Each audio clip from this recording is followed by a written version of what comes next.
E aí pessoal, tudo bem? Esse é o Estogel, sou o professor Horácio Ferraz e a aula de hoje é uma aula de geografia. Nós vamos falar sobre um tema importante, que é o tema de população brasileira, falando sobre todos os dados gerais, aspectos gerais da formação, da distribuição, da composição da população no Brasil, as suas tendências, né, as suas transições até os dias atuais.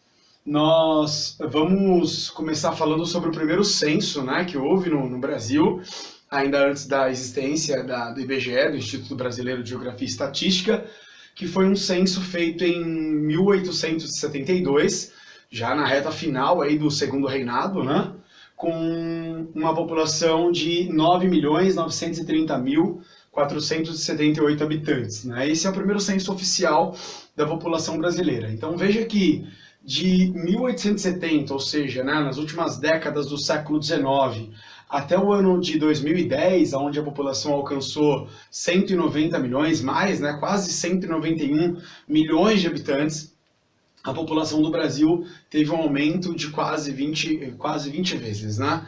Tudo isso é fruto de um processo intenso de urbanização, né, industrialização da região sudeste, seguido por urbanização, né, fuga do campo para a cidade, o êxodo rural, e obviamente um maior acesso aos sistemas de saúde, tratamento da água, do esgoto, etc. e tal.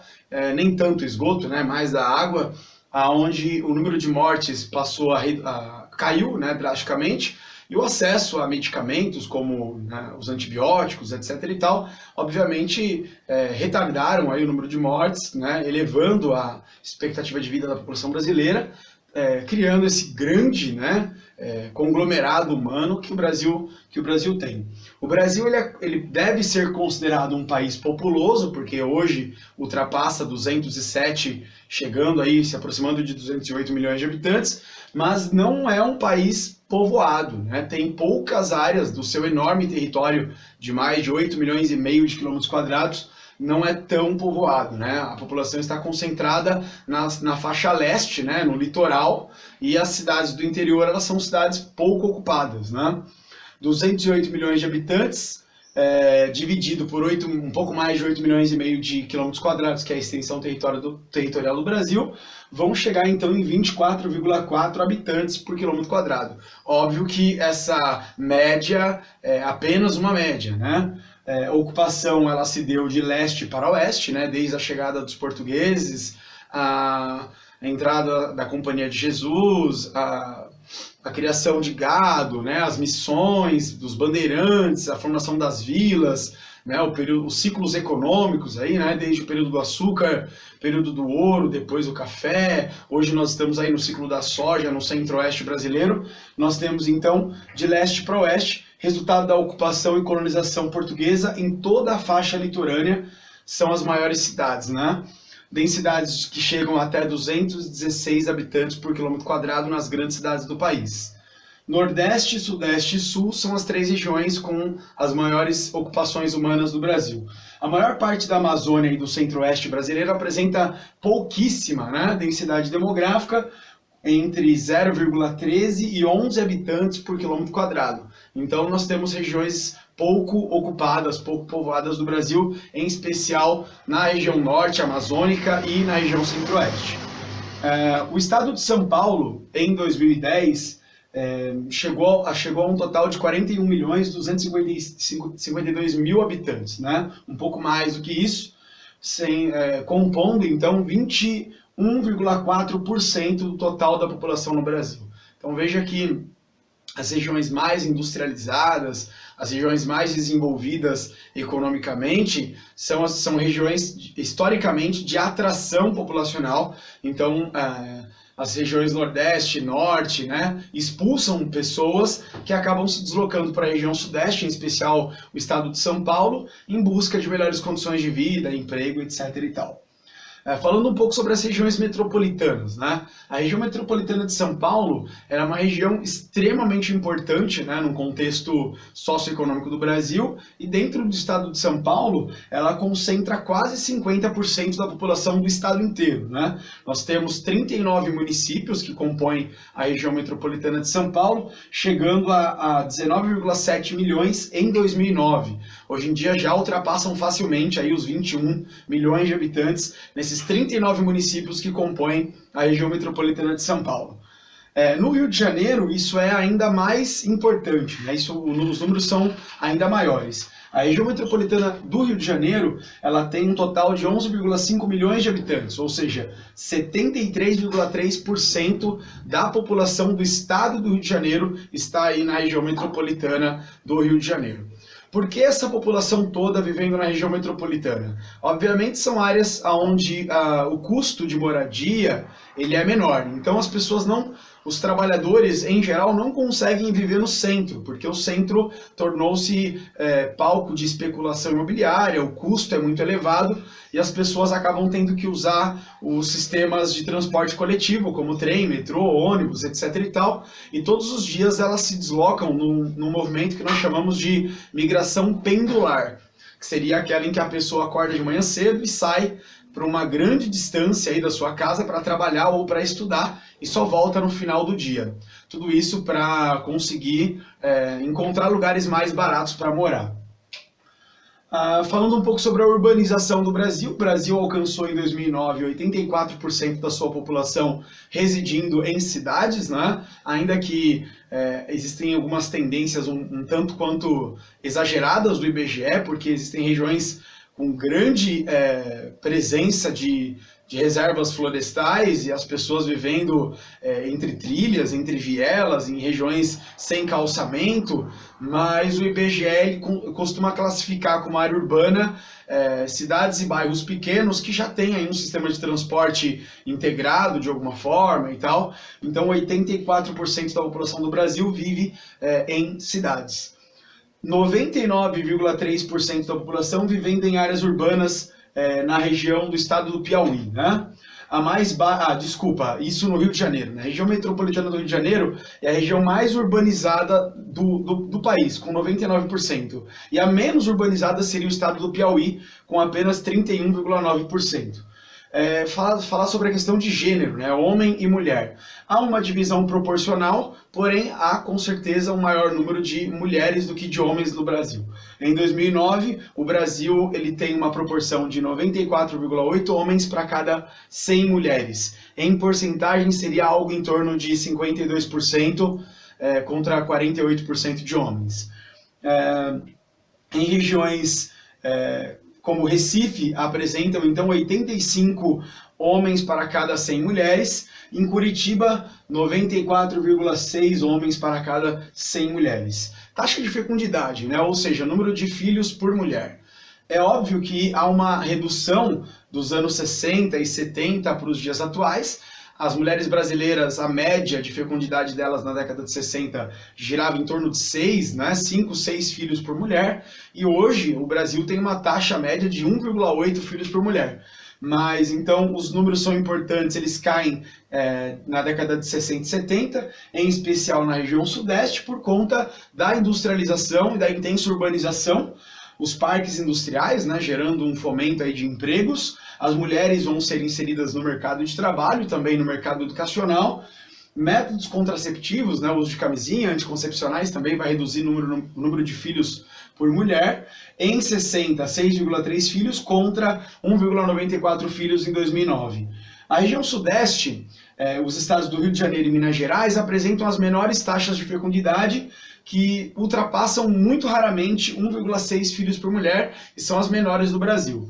Os mais altos índices de fecundidade concentram-se ainda na região norte, obviamente, por conta da precária condição de qualidade de vida, as pessoas vivem basicamente ainda em zonas rurais e as taxas podem alcançar um pouco mais de 3 filhos por mulher. Mulheres com até 7 anos de vida escolar, né, 7 anos de estudo, elas podem ter, em média no Brasil, 3,19 filhos. As mulheres que ultrapassam 8 anos de estudo, elas têm no máximo 1,68 filhos por mulher, ou seja, quanto mais tempo uma mulher passa na escola ou na faculdade, menos filhos ela terá. A taxa de mortalidade, né, o número de mortes por ano no Brasil. Entre 40 e 65, devido aos avanços na medicina, aumento da infraestrutura e saneamento básico, o tratamento da água é muito importante, o tratamento com cloro vai dar um grande salto na redução aí da mortalidade infantil em especial. E nos últimos anos, né, os últimos governos progressistas que o Brasil teve, da década de 2000 para cá, houve uma queda realmente muito importante na taxa de mortalidade do Brasil. Em 99, a expectativa de vida ao nascer do brasileiro ficava na casa dos 69 anos, contra 73,1 anos em 2009. Então veja que a qualidade de vida demonstrou melhora no Brasil. O IDH, o Índice de Desenvolvimento Humano Brasileiro, tornou-se um índice alto, apesar dos sérios problemas que o Brasil ainda possui. Só para fazer uma comparação entre países desenvolvidos e países pobres, né, países subdesenvolvidos, você tem na América do Norte, em especial nos Estados Unidos e Canadá, uma expectativa de vida ao nascer de 79,3 anos em 2009, contra 54,1 na África, ou seja, a pessoa vive no máximo até os 55, 56 anos em alguns países pobres, a maioria deles do continente africano, e as pessoas que vivem nos países desenvolvidos podem ultrapassar os 100 anos, muitas vezes com muita facilidade. Expectativa de vida ao nascer, Norte e Nordeste com sérios problemas, obviamente, né? Muita pobreza, poucos hospitais, pouco saneamento básico, né? Tratamento de água, tratamento de esgoto, coleta de esgoto, e isso leva as pessoas a viverem muito pouco, né? E o número de mortes de crianças com menos de 5 anos de idade, né? Até 1 ano ou até 5 anos de idade, são mais expressivos na região Norte e Nordeste. O Brasil, em 99, apresentava 31 mortes a cada 1.000 nascimentos em um ano. Em 2009, esse número caiu para 22,5 mortes a cada 1.000 nascimentos. Redução de 29%, né? Tudo isso influenciado pelo aumento da renda familiar, pela melhoria da educação, ou ampliação da educação, saneamento básico, etc. e tal. Contudo, a situação do Brasil ainda é muito complicada. Nós tivemos 191 mil crianças menores de 5 anos em situação de subnutrição crônica em 2009, chegando a 505 óbitos, né, mortes por fome. Então o Brasil é uma potência econômica em termos de produção e exportação, mas ainda apresenta sérios problemas socioeconômicos. O que mais assola o Brasil é a enorme desigualdade social, né, a precária distribuição de renda e, sem dúvida nenhuma, a corrupção na política, nos estados, no governo federal, etc. e tal. Mundo, só para fazer uma comparação, um balanço aí no mundo, a América do Norte morrem 5,5 crianças a cada 1.000 nascimentos, e se você vai para o continente africano, nós encontramos o terrível dado de 78,9 mortes a cada 1.000 nascimentos. No Brasil, o estado do Rio Grande do Sul tem a menor taxa, né? E o estado de Alagoas, veja que a região Nordeste aparece com as maiores taxas de mortalidade infantil do Brasil. As medidas mitigadoras que a maioria dos especialistas propõem para reduzir o número de mortes de mortalidade infantil no Brasil é o acompanhamento pré-natal, né? O ideal seria que uma gestante tivesse ao menos 6 consultas de pré-natal para acompanhar a saúde do seu bebê e a sua saúde, para que não haja nenhum grande problema aí no nascimento dessa criança. Obviamente que a distribuição de renda, né, o acesso ao sistema de saúde, etc. e tal. Trabalho infantil. O Brasil é um dos países campeões mundiais aí de trabalho infantil. Mais da metade dos municípios brasileiros possui problemas relacionados ao trabalho infantil, o que automaticamente ocasiona um abandono escolar, uma enorme desqualificação profissional. Um dos grandes problemas do Brasil em termos de competitividade e avanço tecnológico, indústria, etc. e tal, é a precária qualificação, né? O Brasil tem pouquíssima parte da sua população com boa qualificação profissional. A Constituição Federal de 88, ela trabalha a questão do trabalho infantil, permitindo que haja o trabalho a partir dos 14 anos, né, com meio período, na condição de trabalhador aprendiz, né? Então, É possível que o jovem se insira no mercado de trabalho, mas sem comprometer os seus estudos. Transição demográfica. Esse conceito foi falado na primeira aula de populações. É quando uma população deixa de ser uma população agrário-exportadora, uma população mais arcaica sob o ponto de vista socioeconômico, e ela passa por um processo de industrialização, urbanização, melhoria das condições de vida da população. Automaticamente, esse país que passa por essa transição passa a ter um menor número de filhos, né? Passa a ter um aumento dos idosos e uma redução dos jovens, né? Entre 40 e 2012, há uma queda na taxa de natalidade e há uma queda na taxa de mortalidade. Então, nascem menos pessoas, morrem menos pessoas, o resultado disso é que a população passa por um processo de envelhecimento, a população passa a envelhecer. Há uma redução do número de crianças e jovens e o envelhecimento da população. O Brasil aparece em 78º lugar em expectativa de vida. Tudo isso gera um maior número de aposentados, um inchaço na Previdência. Nós temos aí essa polêmica proposta do governo Temer de aumentar o número de anos em que um trabalhador passa trabalhando. Sabemos que no Brasil isso é muito polêmico, porque tem alguns estados que as pessoas não têm uma expectativa de vida tão alta e trabalham em serviços braçais extremamente pesados.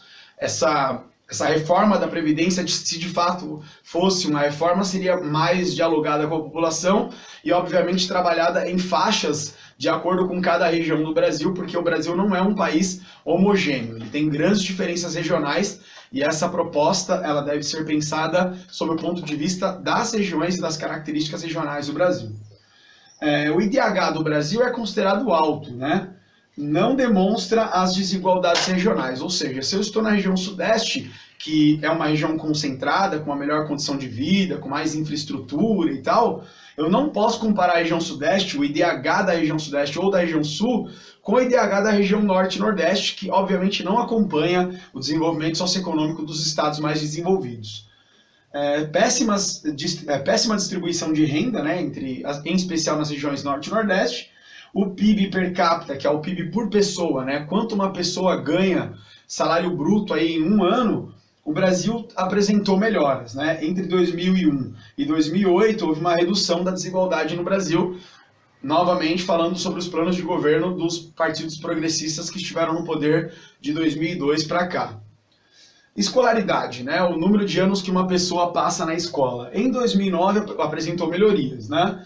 Os mais pobres tiveram mais acesso às instituições de ensino, em especial no ensino médio, os pobres alcançando aí 81% da população, contra 93,9% dos 20% mais ricos, né? Então houve realmente uma redução da pobreza entre 2000 e 2010, o que levou o brasileiro a estar passando mais anos aí dentro das instituições escolares.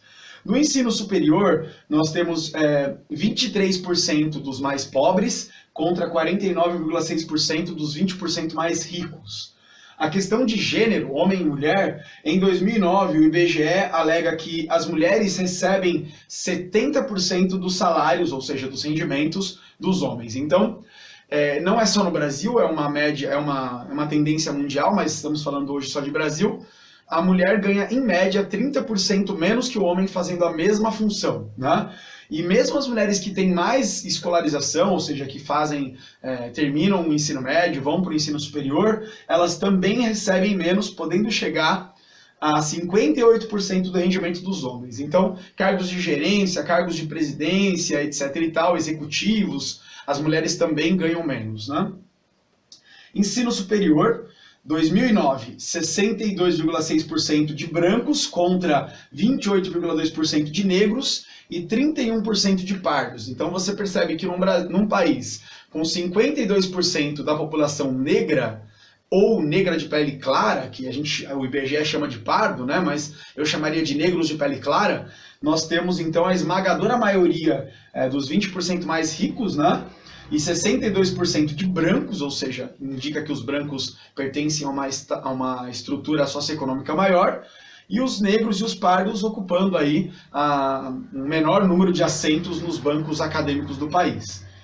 Entre 18 e 24 anos, quando nós falamos de 25 anos ou mais, esses números são 15% de brancos, 4,7% de negros e 5,3% de negros de pele clara. Analfabetismo e analfabetismo funcional. O Brasil, historicamente, foi um país de analfabetos, em especial até o período da ditadura militar, o início dos anos 90, o Brasil era um país com sérios índices de analfabetismo e analfabetismo funcional. Muitas pessoas não entendem bem o que é o conceito de analfabetismo funcional. Analfabeto funcional é uma pessoa que passa menos de 4 anos na escola. Ou seja, ela até se alfabetizou, ela até aprendeu a ler e a escrever, mas ela não apresenta nenhum outro nível de ensino em termos cognitivos, né, e as disciplinas que a educação oferece para todos os seus alunos. Então, lembre bem, uma pessoa que passou menos de 4 anos na escola pode e deve ser considerado um analfabeto funcional, ainda que muitas dessas pessoas consigam se desenvolver em várias atividades econômicas, porque o aprendizado prático também é muito importante no dia a dia da população. Bom, falando um pouco sobre isso, 15 anos ou mais diminuiu de 13% para 9,7% na gestão PT, né? De 99 para 2009, caiu de 13% para 9% o número de analfabetos no Brasil. Em números, são 14,1 milhões de analfabetos no Brasil. Analfabetismo funcional, 15 anos ou mais, com menos de 4 anos na escola, houve também uma queda de 29% em 99 para 20% em 2009. O número de pessoas que têm menos de 4 anos de escolaridade são de 29 milhões e meio de pessoas. Essas taxas sempre são mais altas para os negros e pardos. É muito importante você entender que sempre vai haver muito mais analfabeto e analfabeto funcional da cor negra ou negra clara do que brancos. Vamos terminar essa aula falando sobre regionalização do Brasil.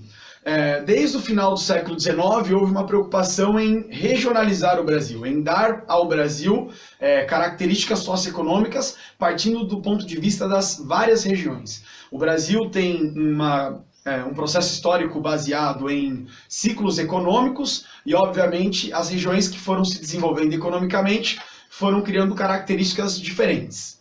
Nós temos a regionalização como instrumento para levantar e divulgar dados estatísticos, ambientais, sociais, econômicos, culturais, etc. Então, dividir as regiões do Brasil é muito importante para que haja um planejamento do governo para melhor distribuir os recursos advindos dos impostos, etc. e tal, e obviamente incentivar que o capital privado, os empresários, possam também canalizar esforços e levar desenvolvimento econômico, renda, emprego para regiões atrasadas, né, extremamente pobres do Brasil. O IBGE foi criado no governo Vargas em 1938 e cria o conceito de macro-regiões geográficas. Então nós temos hoje 5 regiões no Brasil: região Norte, região Nordeste, Centro-Oeste, Sudeste e região Sul do Brasil. A primeira divisão que o Brasil teve nas divisões de macro-regiões geográficas, ela levava em consideração os aspectos físicos e naturais, ou seja, a floresta, o relevo, o clima, etc. e tal. Após a Segunda Guerra Mundial, essas tendências de divisão regional elas passam a adotar uma questão mais socioeconômica, ou seja, verificando as características socioeconômicas, industriais, tecnológicas de cada região.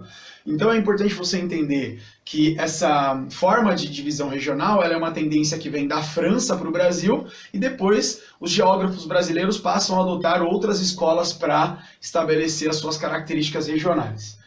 Falando um pouquinho sobre isso, né? Após a Segunda Guerra Mundial, transformações socioeconômicas, grau de industrialização e urbanização, o aumento da população devido às melhorias na medicina, saneamento básico, novas fronteiras agrícolas, de 50 para cá, a região Centro-Oeste passou a se desenvolver dentro do contexto de agroindústria, agricultura comercial de exportação, e obviamente há então uma busca, né, da população dentro dessa região, e a região Centro-Oeste passa a se desenvolver dentro do que o geógrafo Milton Santos chama de revolução técnico-científico-informacional. Ou seja, ela passa a ter máquinas, ela passa a ter indústrias altamente desenvolvidas, o uso de recursos tecnológicos, financeiros, o capitalismo industrial se une com a agricultura e tudo isso vai transformar a região centro-oeste do Brasil numa das regiões que hoje é responsável por 40% da produção agropecuária do país.